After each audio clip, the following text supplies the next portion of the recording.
दोस्तों,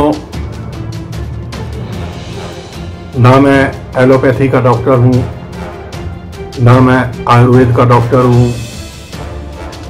ना मैं यूनानी डॉक्टर हूं, लेकिन फिर भी कोरोना के बारे में, ब्लैक फंगस के बारे में, वाइट फंगस के बारे में या और जो कुछ भी कोरोना में है उसके बारे में आपको आज कुछ ऐसी बात बताऊंगा जो आपको किसी ने नहीं बताई होगी।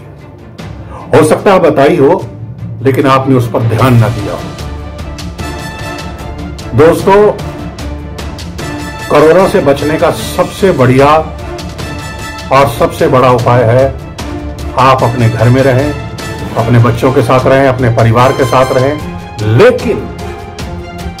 लेकिन कोरोना और उसके बाद के रोगों से बचने के लिए आप तुरंत न्यूज चैनल देखना बंद कर दें। जितनी खबरें आप देखेंगे उतना ही आप अपने आप को परेशान करेंगे। आपके अंदर डर, भय, परेशानी, दुख और एक अजीब किस्म का डिप्रेशन, एंजाइटी ये भर जाएंगे। आप ध्यान रखना, आजकल का मीडिया पेड मीडिया की तरह से काम करता है। वो अलग अलग पार्टियों के लिए काम करता है। कई ऐसी फुटेज आपको दिखाई जाएंगी, कई ऐसे चित्र आपको दिखाई जाएंगे, कई ऐसे आंकड़े आपको दिखाए जाएंगे जो झूठे होंगे। वो फुटेज, वो चित्र पुराने समय के होंगे या नकली होंगे या उनको बनाकर डाला गया होगा। इसका एक उदाहरण हमने एक अखबार में एक बार नीचे से कटिंग को मोड़कर डाले हुए एक पत्र में भी देखा था। वो मैं आपको दिखाऊंगा। ये सभी चीजें आप अभी देखेंगे। चलिए पहले वो देख ही लेते हैं, इनके कारनामे देख लेते हैं थोड़े से और उसके बाद बात करते हैं। बेशुमार लोगों की गांव में, अलग अलग गांव में सांस फूलने की वजह से मौतें हुई हैं, लेकिन टेस्टिंग नदारद है तो पता नहीं कि कारण कोविड था या नहीं। हमारे सहयोगी सौरभ शुक्ला मेरठ के कीकड़ी गांव पहुंचे, जहां जांच करवाने पर पता चला है कि तकरीबन आधे लोग कोरोना से पीड़ित थे। ये व्यक्ति हिंदुस्तान का प्रधानमंत्री है और ये एक्शन ले बजाय, अर्थव्यवस्था की रक्षा करने के बजाय, मजदूरों के लिए रेलवे टिकट, बस टिकट खरीदने के बजाय देश को कह रहा है घंटी बजाओ। इन लोगों ने डर और दहशत का ऐसा माहौल बनाया हुआ है जैसे कि इस देश में कोई भी सकारात्मक चीज हो ही नहीं रही। सब कुछ नकारात्मक है। जो लाशें बह रही हैं वो योगी जी के आने के बाद से ही बहना शुरू हुई हैं। जो गंगा में लाशें बह रही हैं वो कोरोना होने के बाद से ही बहना शुरू हो गई हैं। यूपी में गंगा किनारे रहने वाले किसी भी शख्स से आप पूछ लीजिए, ये सिलसिला वहां सालों से चला आ रहा है। ये उनका रिवाज है, ये रीति है और ये हिंदुओं की भी रीत है। वहां पर बहने वाली हर लाश कोरोना की लाश है। और कई चित्र तो उसमें ये देखिए आप ऐसे डाल दिए गए हैं जो पुराने हैं, जब अखिलेश यादव मुख्यमंत्री थे तब के हैं। और उसे बताया जा रहा है कि ये अभी कोरोना में हाहाकार मच गया है, सब कुछ लुट गया है, बर्बाद हो गया है, योगी जी ने सब तबाह कर दिया है, मोदी जी ने देश को बर्बाद कर दिया है।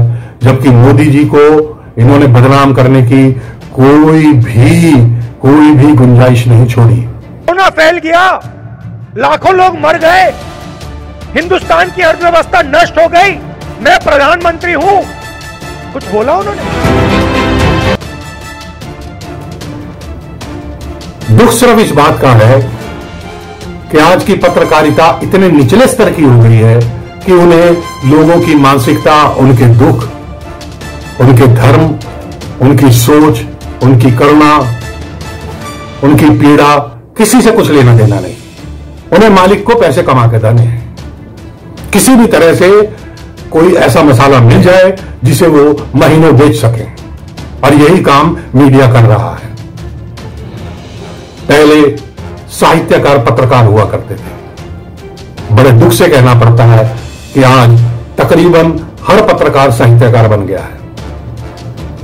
इनको पहचानना होगा।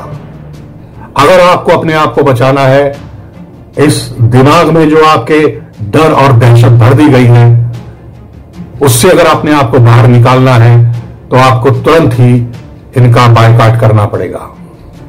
मैं ये खुल्लम खुल्ला कह रहा हूं, क्योंकि इन लोगों ने इस मुल्क में हमेशा नकारात्मकता को ही बढ़ावा दिया है। आप कभी भी चैनल उठा के देख लीजिए, कोई नहीं बताएगा हिंदुस्तान में अच्छा काम हो गया, हिंदुस्तान के वैज्ञानिकों ने यह कर दिया, डॉक्टर्स ने यह कर दिया, ये नई मिसाइल बन गई, तेजस बनकर बाहर आ गया है, वो पाकिस्तान के बॉर्डर्स पर लगा दिया गया है, हमारी फौज क्या कर रही है, हमारे डॉक्टर्स क्या कर रहे हैं, ये कभी नहीं बताएंगे आपको। ये बताएंगे कि वहां इतने मर गए, वहां रेप हो गया, वहां पे कोरोना पे ऑक्सीजन नहीं मिल रही।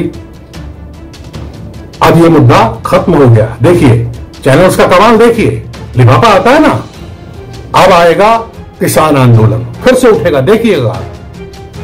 फिर से ये पार्टियां, ये नेता, ये चैनल्स किसान आंदोलन को हवा देंगे, हिंदुस्तान को फिर बदनाम करेंगे, यहां फिर कैओस करेंगे, और उसके बाद आप देखेंगे कि एक नया मसला कोई ना कोई ये फिर खड़ा करेंगे।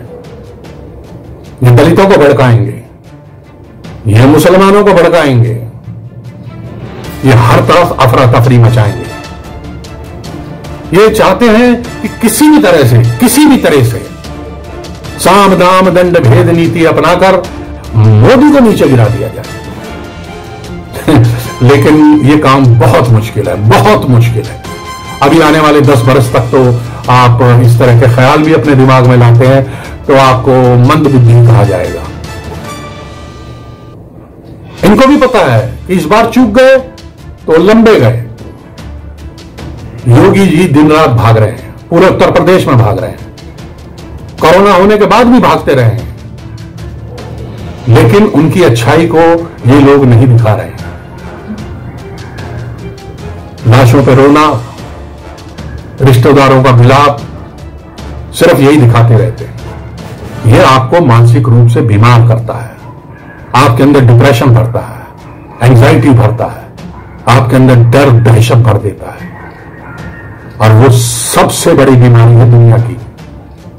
अगर आपको इससे बचना है तो आपको ऐसे पत्रकारों से बचना होगा, ऐसी पार्टियों से बचना होगा, ऐसे नेताओं से बचना होगा, ऐसे चैनल से बचना होगा, चाहे वो कोई भी चैनल हो, क्योंकि ये अपनी कमाई कर रहे हैं। और हथियार किसको बनाया हुआ है? एक आम आदमी को। जब आप इनका बहिष्कार शुरू करेंगे तो ये अपने आप रास्ते पर आएंगे। बस मैं आपसे यही कहना चाहता हूं कि अपना ध्यान रखें, समझदारी से काम लें, देश के बारे में सोचें, क्योंकि देश है तो हम हैं तो ये समाज है, ये रिश्ते हैं, ये नाते हैं। आप मास्क लगाएं, दूरी बनाकर रखें और अपना ध्यान रखें, और सच और झूठ को पहचानने की अपने अंदर जो काबिलियत है उसको जिंदा रखें। नमस्कार, जय हिंद, जय भारत, वंदे मातरम, नमस्कार।